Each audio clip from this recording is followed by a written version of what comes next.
गौरी पुत्र गणेश भगवान की जय। श्री लक्ष्मी नारायण भगवान की जय। श्री उमापति शंकर भगवान की जय। बृहस्पति देव की जय। प्रिय भक्तजनों, आज हम इस वीडियो में बृहस्पतिवार की व्रत कथा सुनेंगे। बृहस्पतिवार व्रत को करने से मन की इच्छाएं पूरी होती हैं और बृहस्पति महाराज प्रसन्न होते हैं तथा धन, पुत्र, विद्या और मनवांछित फलों की प्राप्ति होती है। परिवार को सुख शांति मिलती है। इसीलिए यह व्रत सर्वश्रेष्ठ और अति फलदायक सभी स्त्री और पुरुषों के लिए है। इस व्रत में केले का पूजन करना चाहिए। कथा और पूजन के समय तन, मन, क्रम, वचन से शुद्ध होकर जो इच्छा हो बृहस्पति देव की प्रार्थना करनी चाहिए और उनकी इच्छाओं को बृहस्पति देव अवश्य पूर्ण करते हैं, ऐसा मन में दृढ़ विश्वास रखना चाहिए। तो भक्तजनों, आइए अब सुनते हैं बृहस्पतिवार की व्रत कथा। तो आप सभी भक्तजन बड़ी ही श्रद्धा, ध्यान पूर्वक और प्रसन्न चित्त मन से इस कथा को सुनिए। तो सभी प्रेम से बोलिए श्री लक्ष्मी नारायण भगवान की जय। बृहस्पति देव की जय। सर्व देवी देवता की जय। भारतवर्ष में एक राजा राज्य करता था। वह बड़ा प्रतापी और दानी था। वह नित्य गरीबों और ब्राह्मणों की सहायता करता था, लेकिन यह बात उसकी रानी को अच्छी नहीं लगती थी। वह ना ही गरीबों को दान देती और ना ही भगवान का पूजन करती थी और राजा को भी दान देने से मना किया करती थी। एक दिन राजा शिकार खेलने वन को गए हुए थे तो रानी महल में अकेली थी। उसी समय बृहस्पति देव साधु वेश में राजा के महल में भिक्षा के लिए गए और भिक्षा मांगी। तब रानी ने भिक्षा देने से इनकार किया और कहा, हे साधु महाराज, मैं तो दान पुण्य से तंग आ गई हूँ। मेरा पति सारा धन लुटाता रहता है। मेरी इच्छा है कि हमारा धन नष्ट हो जाए, फिर न रहेगा बांस, न बजेगी बांसुरी। तब साधु ने कहा, देवी, तुम तो बड़ी अजीब हो। धन, संतान तो सभी चाहते हैं, पुत्र और लक्ष्मी तो पापी के घर भी होनी चाहिए। यदि तुम्हारे पास अधिक धन है तो भूखों को भोजन दो, प्यासों के लिए प्याऊ बनवाओ, मुसाफिरों के लिए धर्मशालाएं खुलवाओ और निर्धन अपनी कुंवारी कन्याओं का विवाह नहीं कर सकते, उनका विवाह करा दो।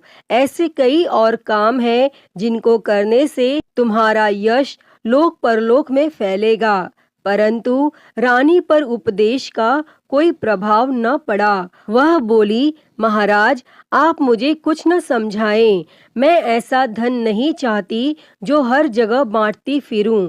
तब साधु ने उत्तर दिया, यदि तुम्हारी ऐसी इच्छा है तो तथास्तु। तुम ऐसा करना कि बृहस्पतिवार को घर लीप कर पीली मिट्टी से अपना सिर धोकर स्नान करना, भट्टी चढ़ाकर कपड़े धोना।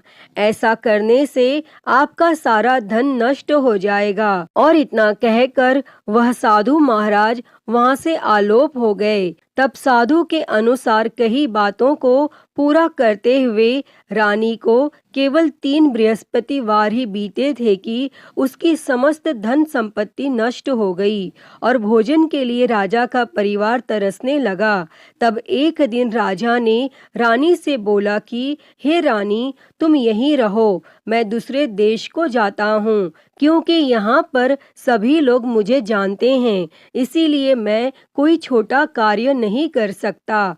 तब ऐसा कहकर राजा परदेश चला गया और वहाँ वह जंगल से लकड़ी काटकर लाता और शहर में बेचता और इस तरह वह अपना जीवन व्यतीत करने लगा। इधर राजा के परदेश जाते ही रानी और दासी दुखी रहने लगे। एक बार जब रानी और दासी को 7 दिन तक बिना भोजन के रहना पड़ा तो रानी ने अपनी दासी से कहा, हे दासी, पास ही के नगर में मेरी बहन रहती है, वह बड़ी धनवान है, तू उसके पास जा और कुछ ले आ ताकि थोड़ी बहुत गुजर बसर हो जाए। तब दासी रानी की बहन के पास गई और उस दिन गुरुवार था और रानी की बहन उस समय बृहस्पतिवार व्रत की कथा सुन रही थी। तब दासी ने रानी की बहन को अपनी रानी का संदेश दिया, लेकिन रानी की बड़ी बहन ने कोई उत्तर नहीं दिया। और जब दासी को रानी की बहन से कोई उत्तर नहीं मिला तो वह बहुत दुखी हुई और उसे क्रोध भी आया और दासी ने वापस आकर रानी को सारी बात बता दी। तब सुनकर रानी ने अपने भाग्य को कोसा और उधर रानी की बहन ने सोचा कि मेरी बहन की दासी आई थी, परंतु मैं उससे नहीं बोली और इससे वह बहुत दुखी हुई होगी। और वह कथा सुनकर और पूजन समाप्त करके अपनी बहन के घर आई और कहने लगी, मैं बृहस्पतिवार का व्रत कर रही थी, तुम्हारी दासी मेरे घर आई थी, परंतु जब तक कथा होती है तब तक न तो उठते हैं और न ही बोलते हैं, इसीलिए मैं नहीं बोली। कहो दासी क्यों गई थी? तब रानी बोली, बहन तुमसे क्या छिपाऊं, हमारे घर में खाने तक को अनाज नहीं था। और ऐसा कहते कहते रानी की आंखें भर आई। उसने दासी समेत पिछले 7 दिनों में भूखे रहने तक की बात अपनी बहन को विस्तार पूर्वक सुना दी।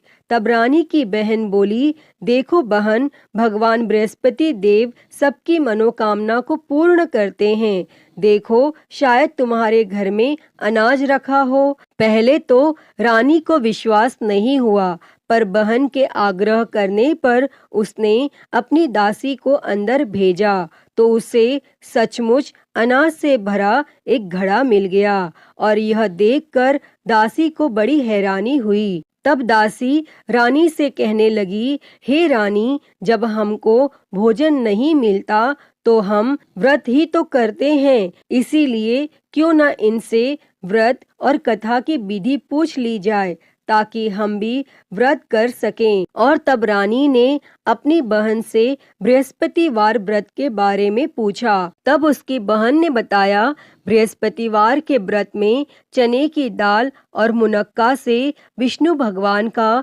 केले की जड़ में पूजन करें तथा दीपक जलाएं, व्रत कथा सुनें और पीला भोजन ही करें, इससे बृहस्पति देव प्रसन्न होते हैं। व्रत और पूजन विधि बताकर रानी की बहन अपने घर को लौट गई और 7 दिन के बाद जब गुरुवार आया तो रानी और दासी ने व्रत रखा।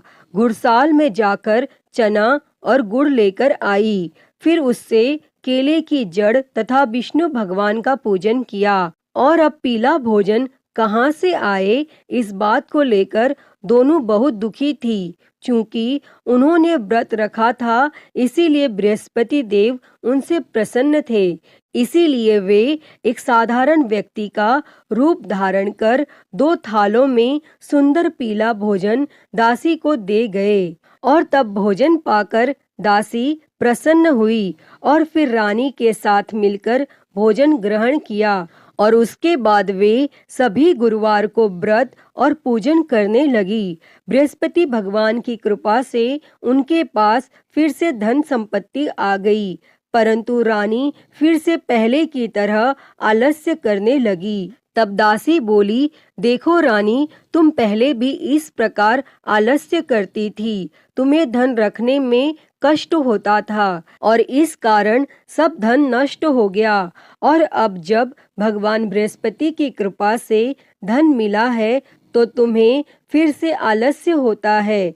और रानी को समझाते हुए दासी कहती है कि बड़ी मुसीबतों के बाद हमने यह धन पाया है, इसीलिए हमें दान पुण्य करना चाहिए, भूखे मनुष्यों को भोजन कराना चाहिए और धन को शुभ कार्यों में खर्च करना चाहिए, जिससे तुम्हारे कुल का यश बढ़ेगा, स्वर्ग की प्राप्ति होगी और पितर प्रसन्न होंगे। और तब दासी की बात मानकर रानी अपना धन शुभ कार्यों में खर्च करने लगी, जिससे पूरे नगर में उसका यश फैलने लगा। और बृहस्पतिवार व्रत कथा के बाद श्रद्धा के साथ आरती की जानी चाहिए। इसके बाद प्रसाद बांटकर उसे ग्रहण करना चाहिए। और यहाँ एक दिन राजा दुखी होकर जंगल में एक पेड़ के नीचे आसन जमाकर बैठ गया। वह अपनी दशा को याद करके व्याकुल होने लगा और बृहस्पतिवार का दिन था। एकाएक उसने देखा कि निर्जन वन में एक साधु प्रकट हुए और वह साधु वेश में स्वयं बृहस्पति देवता थे। लकड़हारे के सामने आकर बोले, हे लकड़हारे, इस सुनसान जंगल में तू चिंता मग्न क्यों बैठा है? तब लकड़हारे ने दोनों हाथ जोड़कर प्रणाम किया और उत्तर दिया, हे महात्मा जी, आप सब कुछ जानते हैं, मैं क्या कहूँ? यह कहकर रोने लगा और साधु को अपनी आत्मकथा सुनाई। तब महात्मा जी ने कहा, तुम्हारी स्त्री ने बृहस्पतिवार के दिन बृहस्पति भगवान का निरादर किया है, जिसके कारण रुष्ट होकर उन्होंने तुम्हारी यह दशा कर दी। अब तुम चिंता को दूर करके मेरे कहने पर चलो तो तुम्हारे सब कष्ट दूर हो जाएंगे और भगवान पहले से भी अधिक संपत्ति देंगे।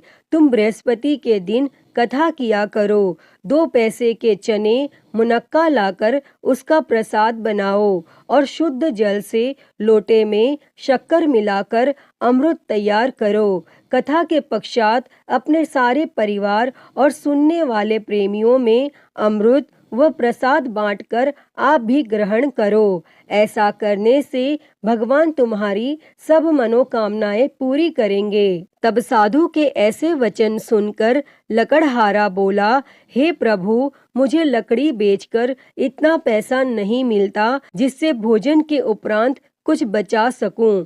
मैंने रात्रि में अपनी स्त्री को व्याकुल देखा है। मेरे पास कुछ भी नहीं जिससे मैं उसकी खबर मंगा सकूं। तब साधु ने कहा, हे लकड़हारे, तुम किसी बात की चिंता मत करो। बृहस्पति के दिन तुम रोजाना की तरह लकड़ियां लेकर शहर को जाओ। तुमको रोज से दुगना धन प्राप्त होगा, जिससे तुम भली भांति भोजन कर लोगे तथा बृहस्पति देव की पूजा का सामान भी आ जाएगा। और इतना कहकर साधु अंतर ध्यान हो गए और धीरे धीरे समय व्यतीत होने पर फिर वही बृहस्पतिवार का दिन आया और लकड़हारा जंगल से लकड़ी काटकर किसी शहर में बेचने गया। उसे उस दिन और दिन से अधिक पैसा मिला। तब राजा ने चना गुड़ आदि लाकर गुरुवार का व्रत किया और उस दिन से उसके सभी क्लेश दूर हो गए। परंतु जब दोबारा गुरुवार का दिन आया तो बृहस्पतिवार का व्रत करना वह भूल गया। इस कारण बृहस्पति भगवान नाराज हो गए और उस दिन उस नगर के राजा ने विशाल यज्ञ का आयोजन किया तथा शहर में यह घोषणा करा दी कि कोई भी मनुष्य अपने घर में भोजन न बनावे और न आग जलावे। समस्त जनता मेरे यहाँ भोजन करने आवे और इस आज्ञा को जो न मानेगा उसे फांसी की सजा दी जाएगी। और इस तरह की घोषणा संपूर्ण नगर में करवा दी गई। तब राजा की आज्ञा अनुसार शहर के सभी लोग भोजन करने गए, लेकिन लकड़हारा कुछ देर से पहुंचा, इसीलिए राजा उसको अपने साथ घर लिवा ले गए और ले जाकर भोजन करा रहे थे तो रानी की दृष्टि उस खूंटी पर पड़ी जिस पर उसका हार लटका हुआ था। वह वहां पर दिखाई नहीं दिया। तब रानी ने निश्चय किया कि मेरा हार इस मनुष्य ने चुरा लिया है और उसी समय सिपाहियों को बुलाकर उसको कारागार में डलवा दिया। और जब लकड़हारा कारागार में पड़ गया और वह बहुत दुखी होकर विचार करने लगा कि न जाने कौन से पूर्व जन्म के कर्म से मुझे यह दुख प्राप्त हुआ है, और वह उसी साधु को याद करने लगा जो कि जंगल में मिले थे। तब उसी समय तत्काल बृहस्पति देव साधु के रूप में प्रकट हुए और उसकी दशा को देखकर कहने लगे, अरे मूर्ख, तूने बृहस्पति देव की कथा नहीं करी, इस कारण तुझे दुख प्राप्त हुआ है। अब चिंता मत कर, बृहस्पतिवार के दिन कारागार के दरवाजे पर 4 पैसे पड़े मिलेंगे, उनसे तू बृहस्पति देव की पूजा करना और तेरे सभी कष्ट दूर हो जाएंगे। तब बृहस्पतिवार के दिन उसे 4 पैसे मिले। लकड़हारे ने कथा कही और उसी रात्रि को बृहस्पति देव ने उस नगर के राजा को स्वप्न में कहा, हे राजा, तुमने जिस आदमी को कारागार में बंद कर दिया है वह निर्दोष है, वह राजा है, उसे छोड़ देना। और रानी का हार उसी खूंटी पर लटका है। अगर तू ऐसा नहीं करेगा तो मैं तेरे राज्य को नष्ट कर दूंगा। और इस तरह रात्रि के स्वप्न को देखकर राजा प्रातः काल उठा और खूंटी पर हार देखकर लकड़हारे को बुलाकर क्षमा मांगी तथा लकड़हारे को योग्य सुंदर वस्त्र आभूषण देकर विदा कर दिया। और बृहस्पति देव की आज्ञा के अनुसार लकड़हारा अपने नगर को चल दिया। और जब राजा अपने नगर के निकट पहुंचा तो उसे बड़ा आश्चर्य हुआ। नगर में पहले से अधिक बाग, तालाब, कुएं तथा बहुत सी धर्मशाला, मंदिर आदि बन गई हैं। तब राजा ने पूछा, यह किसका बाग और धर्मशाला है? तब नगर के सब लोग कहने लगे, यह सब रानी और बांदी के हैं। तो राजा को आश्चर्य हुआ और गुस्सा भी आया। और जब रानी ने यह खबर सुनी कि राजा आ रहे हैं तो रानी ने बांदी से कहा कि हे दासी, देख राजा हमको कितनी बुरी हालत में छोड़ गए थे और हमारी ऐसी हालत देखकर वह लौट न जाए, इसीलिए तू दरवाजे पर खड़ी हो जा।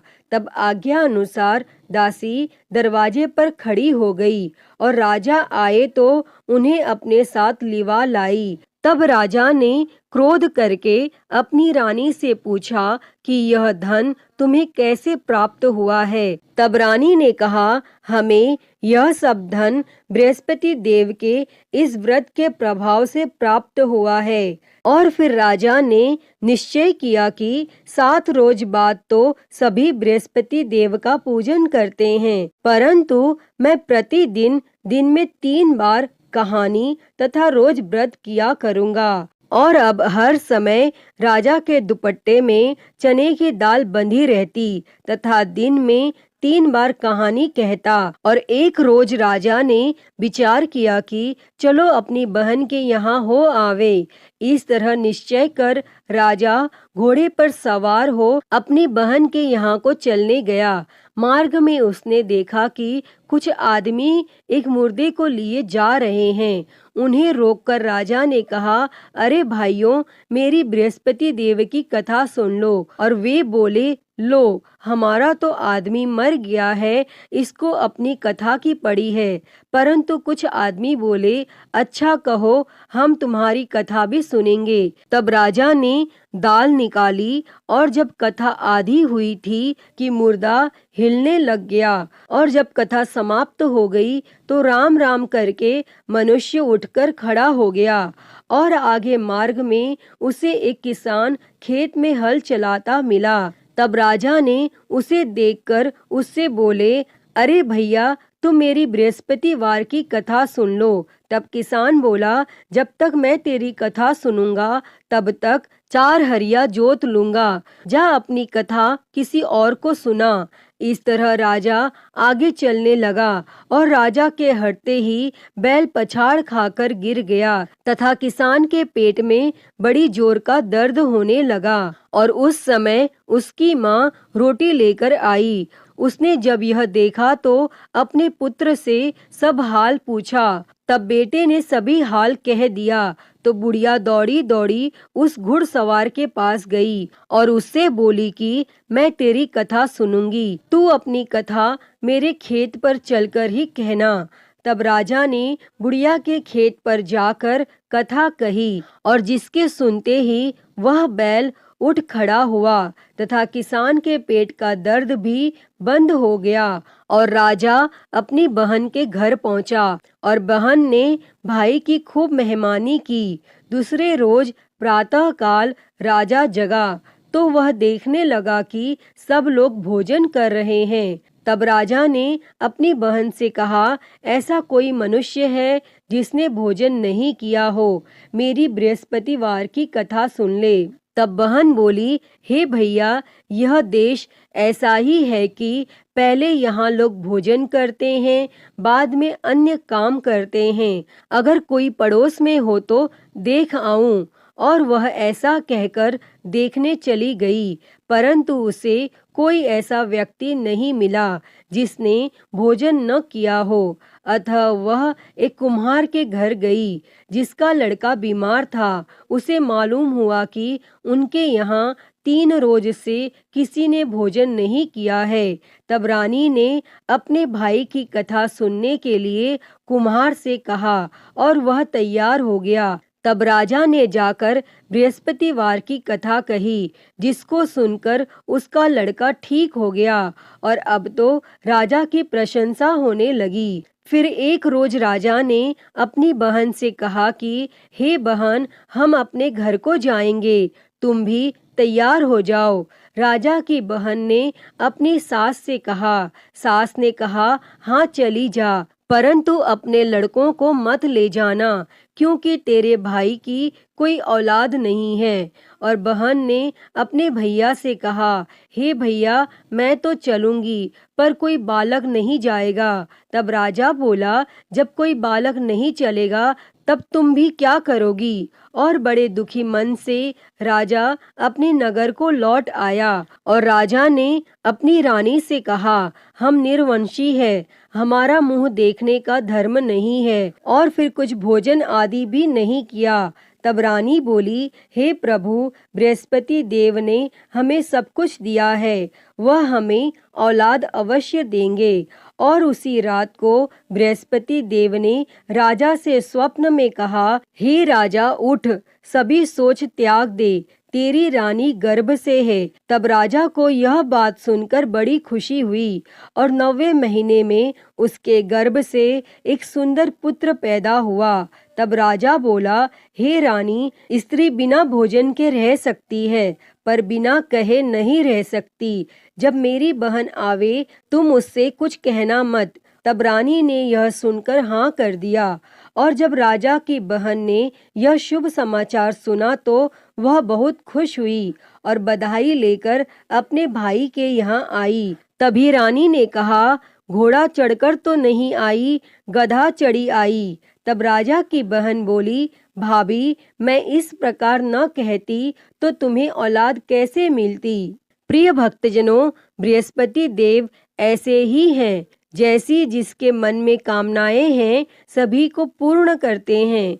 जो सद्भावना पूर्वक बृहस्पतिवार का व्रत करता है एवं कथा पढ़ता है अथवा सुनता है, दूसरों को सुनाता है, बृहस्पति देव उसकी सभी मनोकामना पूर्ण करते हैं। जैसी सच्ची भावना से रानी और राजा ने उनकी कथा का गुणगान किया तो उनकी सभी इच्छाएं बृहस्पति देव जी ने पूर्ण की थीं। अतः हे बृहस्पति देव जी, जैसी कृपा आपने राजा और रानी पर की, वैसी ही कृपा इस कथा को कहते, सुनते और हुंकारा भरते सभी पर करना। तो सभी प्रेम से बोलिए, बृहस्पति देव की जय, श्री लक्ष्मी नारायण भगवान की जय। प्रिय भक्तजनों, तो मैं उम्मीद करती हूँ कि आपको आज की ये कथा पसंद आई होगी। और अगर वीडियो अच्छी लगी हो तो इसे लाइक करें, ज़्यादा से ज़्यादा शेयर करें और कमेंट बॉक्स में बृहस्पति देव जी की जय लिखना ना भूलें। और महाकाल भक्ति ज्ञान चैनल को सब्सक्राइब कर नोटिफिकेशन बेल को ज़रूर ऑन कर लें। हर हर महादेव। धन्यवाद।